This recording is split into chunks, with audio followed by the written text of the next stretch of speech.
This is a lecture from Open Tuition. For the free lecture notes that go with this podcast, please visit opentuition.com. Accruals and prepayments. Now, in the previous session we looked at prepayments. Now we're going to look at accruals. And again, let me use a couple of examples to explain what we mean by accruals and how we deal with them. So, can you turn please to example 2 on page 33.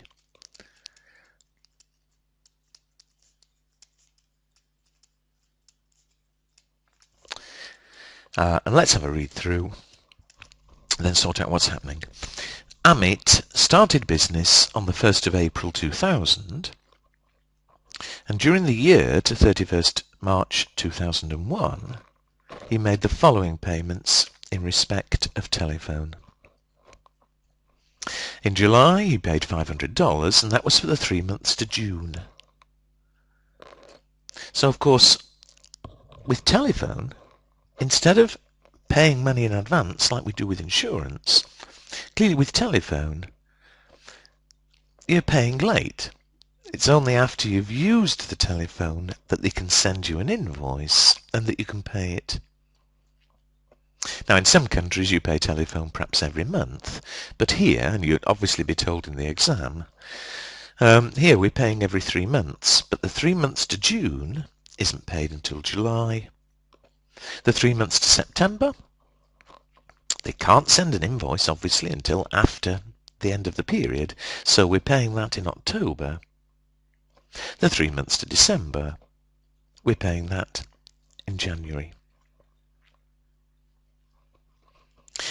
As at 31st of March 2001, because remember his year end is March, well, of course we won't have had the bill, because although he's used the telephone for January, February, March, presumably the invoice will arrive in April and he'll pay it in April, but at the end of 31st of March there's been no bill, but he's estimated that 950 was owing. Now we can talk later about how that he might have arrived at that figure, but here we're told that he thinks he owes $950. Finally, as I said earlier, he's not, however, received a bill from the company. Well, let's go straight into it. First of all, let's write up the T account. Let's play bookkeeper. We'll have a T account for telephone.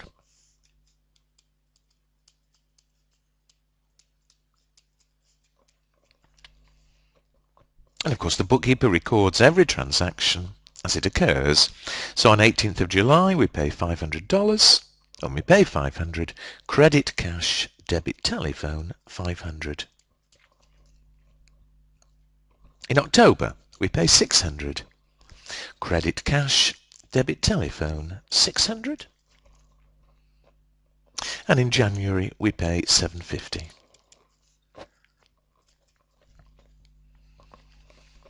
Now, yet again, remember, our year end is March, but as at 31st of March, that's all the bookkeeper will have done.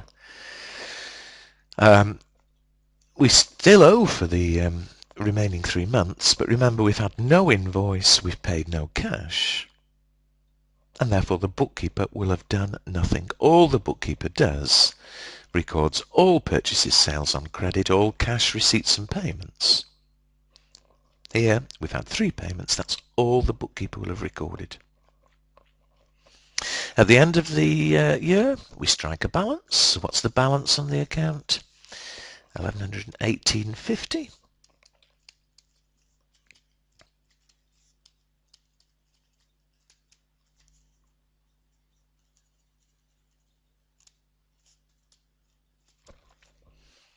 And we then come to close off the account. And where does telephone appear? Telephone is an expense. It'll appear in the income statement. The problem, however, I hope is obvious, that 1850, that in fact is only the expense for the first 9 months. That's the expense up to the 31st December. But even though we haven't had a bill, even though we haven't paid anything, we have used telephone for the 3 months to 31st of March, and therefore we need to have the expense of that as well. And so, at the end of the year, the accountant will put through the entry to adjust for that expense. How much extra expense is there? Amit thinks it's £9.50. And so, to increase the expense to get the right figure for the year, we debit telephone with £9.50. We'll finish it off nicely in a moment, but I hope clearly that'll give us the right expense for the year. The double entry, well, we call this an accrual or an accrued expense. We open up a new T account called Accruals. We credit with £9.50. So there's a record of the £9.50 that's owing to the telephone company.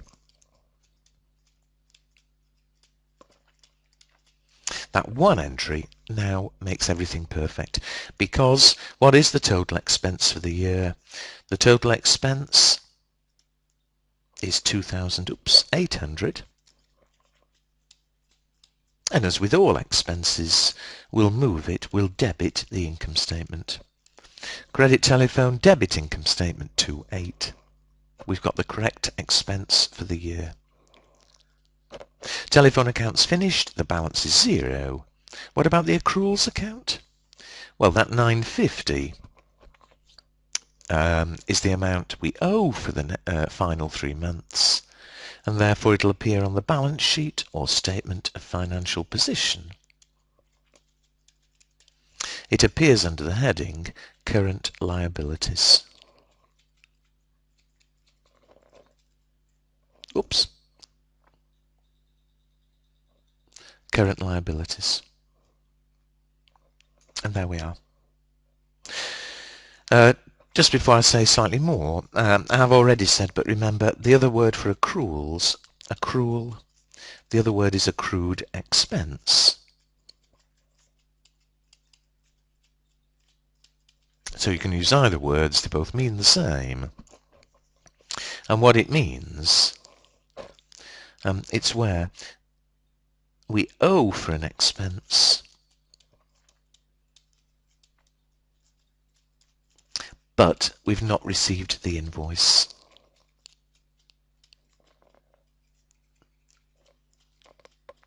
See, if we'd already paid telephone, clearly the bookkeeper would have recorded it.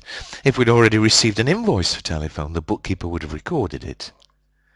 But when we've not had the invoice and we've not paid it, the bookkeeper would have made no record. But at the end of the year, when we're preparing the financial statements, we need to put through this entry to end up recording the correct expense on the income statement and the amount owing on the statement of financial position. One other tiny bit of terminology which doesn't affect the entries at all. In this situation, clearly, it's when we're paying something late. We're using telephone, then we're paying for it. We're paying for an expense always after we've used it. Well, the expression we use for that, we say we're paying in arrears.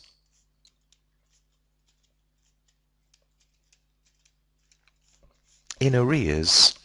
In arrears means that you're paying after using the expense. So with prepayments we were paying in advance, things like insurance. With things like telephone, electricity, we'll be paying in arrears. We're paying later. All right, well, that sorts Amit out. But again, as in the previous session, for completeness, we'll have to look at one more year, then we can see everything that happens. So can you turn to example 4 on page 36?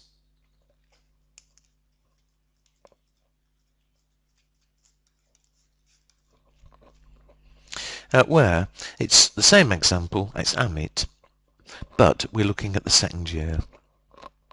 During the year to 31st of March 2002, we've got the following payments. Well, we're going to write up the accounts for year 2. Now again, although in real life you'd use the same T accounts, to avoid any confusion, let's open them up again. At the end of example 2, we had a telephone account.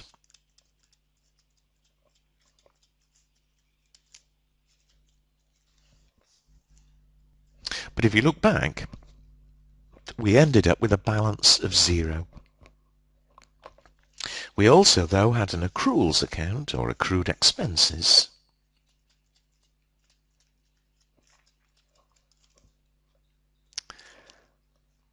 And we'd ended up on that one with a balance, a credit balance of, let's check, how much was it? A credit balance of 950. The amount that we thought was owing at the end of the year. So that's how we left it at the end of the first year. That's how the accounts will appear at the beginning of the second year. Now again, we're going to play bookkeeper, but the very first thing we do, just like with prepayments, the very first thing we do is effectively reverse the accrual. We'd put 950 there because it was owing at the end of the year. Well, we now take out the accrual, credit the accrual, and debit telephone.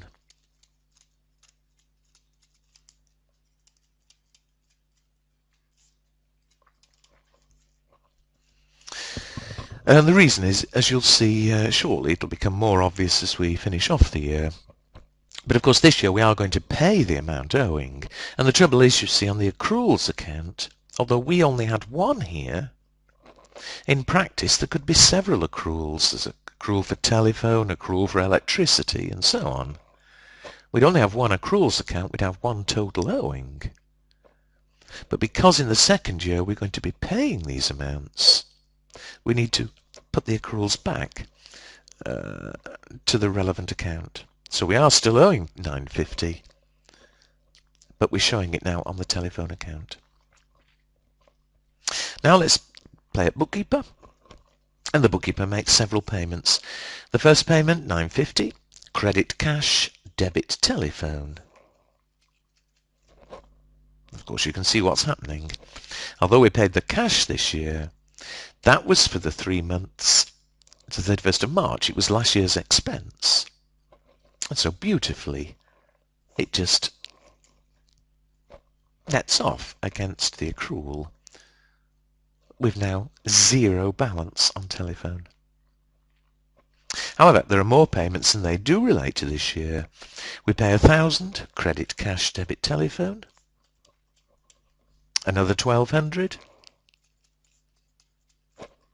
And another 1,350.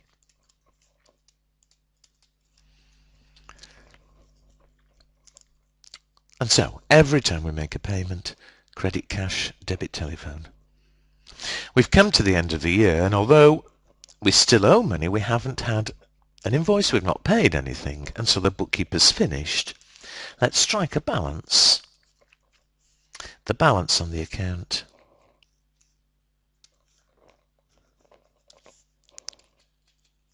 is, I think, 3,550.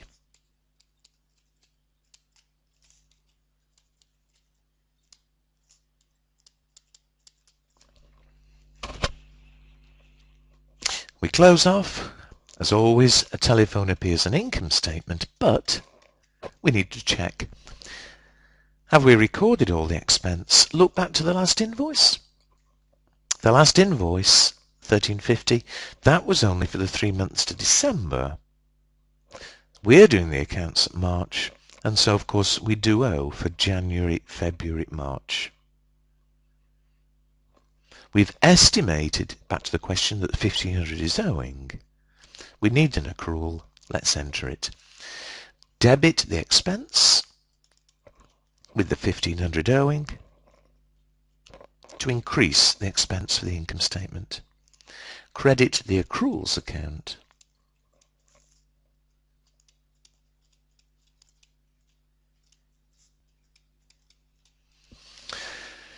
To give us the amount owing, the liability, in the balance sheet. That one entry at the end of the year, it's always the same. Estimate how much is owing, put through the entry. But now we can finish off completely. First of all, telephone.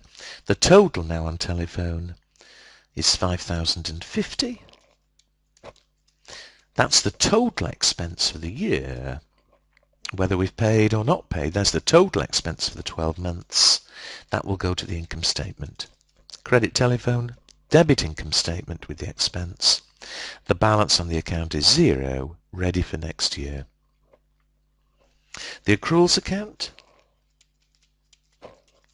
there's a balance on this account of 1,500.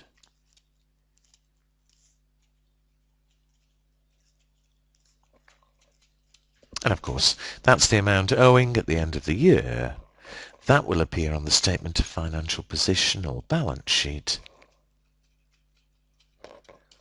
Again, as a current liability. And there we are. Now, a couple of final things to mention. We've been through the entries there, and on page 37 the entries are summarised, so look back through that slowly and check it does agree with what you thought we did here, so learn the entries.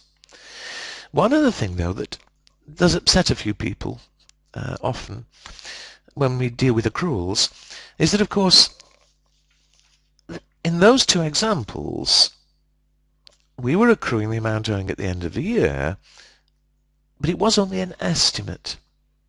If you look back to example 2, at the end of last year, we thought we owed 950. But of course the question is, where did that figure come from in real life? And what happens if we'd estimated wrongly? Well, as to where it comes from, various things. I mean, you could, if your telephone was metered or something, you could perhaps actually measure it. On the other hand, we're not worried about a few dollars. It could be a case of just look what we've been paying in the past, and if in the past it was growing, you can see for yourself, 500, 600, 750, just estimate that it'll carry on growing in the same way. However, normally there's in fact no problem at all, because although we're having to write up the accounts at the end, in this case at the end of March, of course the accounts aren't finished at midnight at the end of March like magic. I mean, it'll take several weeks certainly to finish the accounts. Then probably the auditors will come in and they'll spend several weeks checking them. And so although the accounts are to 31st of March, it could easily be April, May before we've actually produced them. And of course, by then, we will have had the telephone bill. We'll know how much the bill was. If the bill said $950, then clearly we won't need to estimate. We will just put in an accrual of $950 and we'll know we've got the correct figure anyway. And in fact, most of the time, you will, in real life, you will know the exact figure. And there'll be no problem. Having said that, of course, there could be situations when you didn't know the figure. You had to make a guess, in which case the guess could end up being wrong. However, no problem. Don't change your answer, but if you look back at example 3, we thought we owed $950. Just suppose it turned out the actual bill was $970. Well, fine. Reverse the accrual, $950. Make the payments, well, if we paid $970, fine, it's wrong, but there we are. That, of course, would make the balance $20 higher.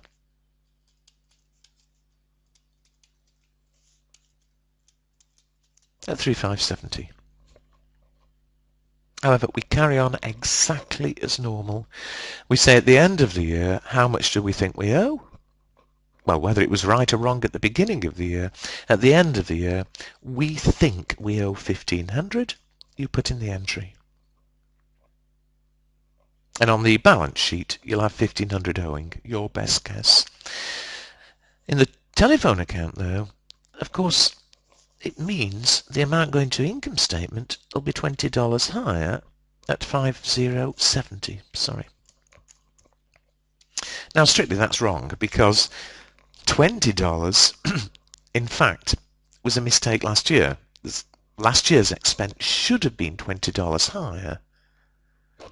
However, it's too late to change last year, and we're not over worried about $20 anyway. Effectively, it's corrected this year. That we simply, last year's expense ended up being $20 too low. This year's expense, fine, ends up being $20 too high. But we don't make any special correcting entries rather. If the error was enormous, then we would have to make various notes about it, and we'll deal with that in another chapter. But for ordinary accruals, I've already said, usually you'll be accruing the correct amount anyway.